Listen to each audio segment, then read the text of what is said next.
నా ప్రొఫైల్ని ఎప్పటి నుంచో ఫాలో చేసేవాళ్ళైతే ఎప్పుడైనా ఒక్క చోటైనా ఇలాంటి వీడియో ఎక్కడో అక్కడ చూసే ఉంటారండి.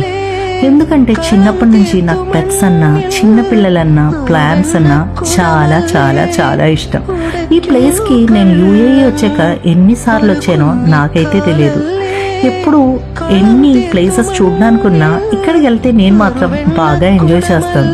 ఇక్కడ మేబీ మనం చూసేటట్టు బోల్డ్ అని వైల్డ్ యానిమల్స్, అలా అని మనం చూడని యానిమల్స్ కాదు, కానీ మనకి మన చేతులతో ముట్టుకొని వాటికి ఫీడ్ చేసే ఒక ఛాన్స్ అయితే వీళ్ళు ఎప్పుడూ ఇస్తారనమాట. మేబీ అదే నాకు నచ్చుతుందేమో నాకు తెలియదు, కానీ నేనైతే చిన్నపిల్లలతో పాటు చాలా చాలా బాగా ఎంజాయ్ చేసే ప్లేస్ ఇది. ఇది ఎక్కడ అంటే అజ్మాన్లో పిగ్మీ జూ. అసలు నేను అజ్మాన్ షార్జా అక్కడ నేను ఉన్నప్పుడైతే ప్రతిసారి ఎప్పుడైనా వెళ్ళాలి అనిపిస్తే నాకు ఇష్టమైన చోటు ఏది అంటే ఇది ఒకటి వన్ ఆఫ్ ద ప్లేస్ అని నేను చెప్పొచ్చు.